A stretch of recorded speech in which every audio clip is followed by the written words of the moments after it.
1800 hours Pakistan Standard Time. Assalamu alaikum. This is Radio Pakistan. The news read by Munib Ahmed.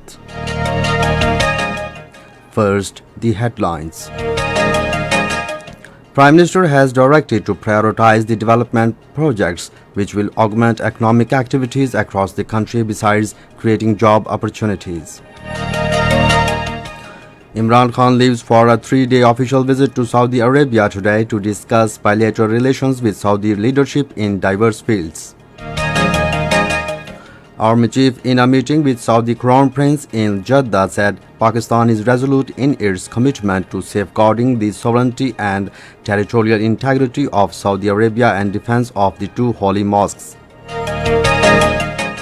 In Indian illegally occupied Jammu and Kashmir, despite strict curfew-like restrictions, people held funeral prayers in absentia for martyred APIC leader Ashraf Sehrai on the second consecutive day today.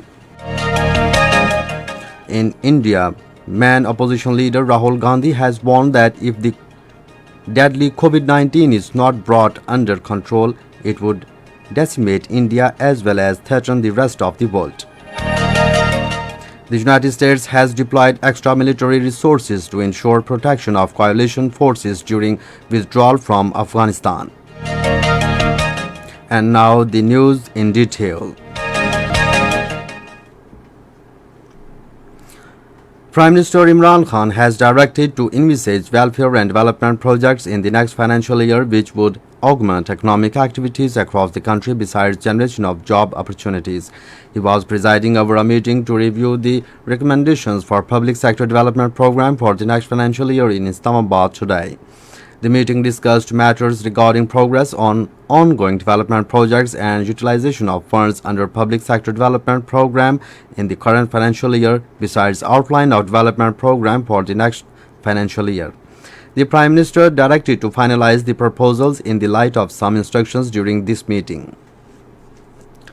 Prime Minister Imran Khan leaves for 3-day official visit to Saudi Arabia today. He is visiting the kingdom on the invitation of Saudi Crown Prince Mohammed bin Salman bin Abdul Aziz. Pakistan and Saudi Arabia will enter into several memoranda of understanding in trade and other important areas during the visit of the Prime Minister. The Prime Minister will be accompanied by a high-level delegation including Foreign Minister Shah Mahmood Qureshi and other members of the cabinet. The two sides will also hold delegation-level talks to discuss areas of bilateral cooperation including economy, trade, investment, energy and job opportunities for the Pakistani workforce and welfare of Pakistani diaspora in the kingdom. Pakistan fully supports the Saudi Crown Prince Vision 2030 that includes Saudi Green Initiative and the Green Middle East Initiative, which are closely aligned with Pakistan's Clean and Green Pakistan initiative.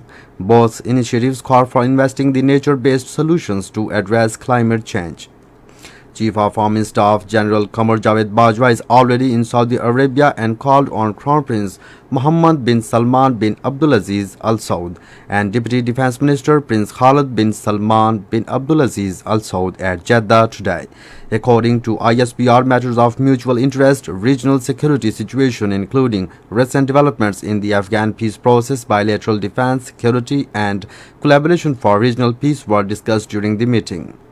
The Army Chief added that Pakistan is resolute in its commitment to safeguarding the sovereignty and territorial integrity of Saudi Arabia and defense of the two holy mosques. The Crown Prince acknowledged Pakistan's roles towards regional peace and stability. The Crown Prince said that the relations between Saudi Arabia and Pakistan are based on bonds of brotherhood and mutual trust, and both nations will continue to play their part for peace, stability and betterment of Muslim Ummah.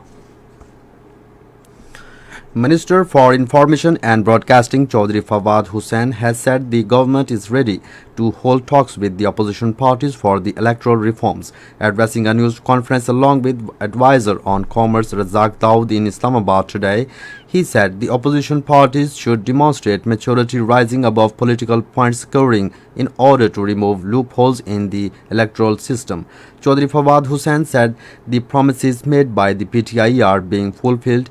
he was confident that this year will see construction of housing units in a large scale. The Information Minister said the Federal Cabinet has approved Journalists Protection Act and a body will also be formed to address the complaints of the journalists. In his remarks, advisor on commerce Razak Daud said Amazon will be opening sellers registration of Pakistan companies very soon.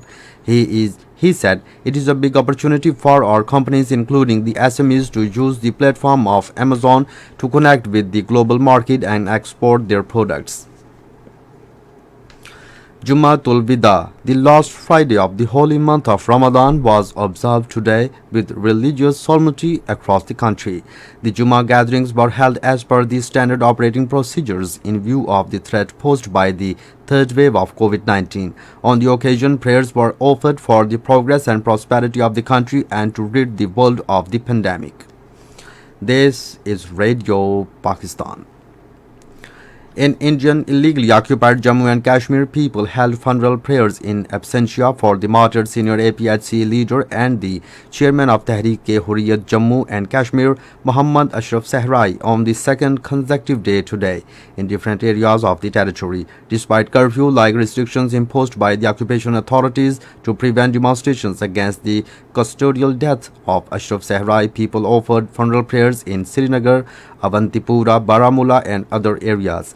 Mujahid Ashraf, son of Muhammad Ashraf Sahrai, in a media interview has revealed that during his last phone conversation with his father, he said to him that the authorities have brought him to Udhampur jail to kill him and don't make efforts for his release. In India, main opposition leader Rahul Gandhi has warned that if the deadly second COVID-19 wave sweeping the country is not brought under control, it would decimate India as well as threaten the rest of the world. In a letter, Gandhi implored Prime Minister Narendra Modi to prepare the another national lockdown, accelerate a countrywide vaccination program and scientifically track the virus and its mutations. Meanwhile, over 3,900 people died of COVID-19 in a single day, taking the death toll in India to over 2,034,000. The country recorded the highest ever one-day rise in the number of COVID-19 cases for the second day in a row. Over 4,014,000 people tested positive for the virus during the last 24 hours. The United States has deployed extra military resources to protect coalition forces withdrawing from Afghanistan. Heavy bombers and fighter jets have been deployed to safeguard troops and civilian contractors. US President Joe Biden has set the withdrawal deadline for 11 September this year and after 20 years. Meanwhile, Taliban have warned that they are no longer bound by any agreement not to target international troops. Under a deal signed last year between Taliban and then US President Donald Trump, foreign forces were to have left by 1st of May.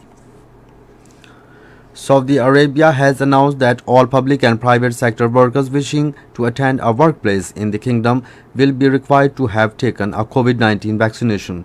Saudi Ministry of Human Resources in a tweet said receiving a coronavirus vaccine will be a mandatory condition for male and female workers. The United Nations has honored its 336 personnel, including 6 Pakistanis who lost their lives in the line of duty during last year. In a memorial economy ceremony held online, the participants, including the UN Secretary General Antonio Guterres, paid tribute to civilian and uniformed staff who died because of malicious acts, natural disasters, and other incidents. And finally, the weather. Hot and dry weather is likely to prevail in most plain areas of the country during the next 12 hours. However, rain, wind, thunderstorm is expected in Islamabad, Upper Punjab, Upper Khyber Pakhtunkhwa, Kashmir and Gilgit-Baltistan. On the opening day of the second and final cricket test of the two-match series against Zimbabwe at Harare, Pakistan in their first innings were 186 for 1 a short while ago. Earlier, Pakistan won the toss and chosen to bat first. Pakistan lead to two-match series by 1-0. And that is the end of the news. For more news and analysis, log on to our website radio.gov.pk and also watch live video streaming of our bulletins on the link facebook.com/Radio Pakistan News Official.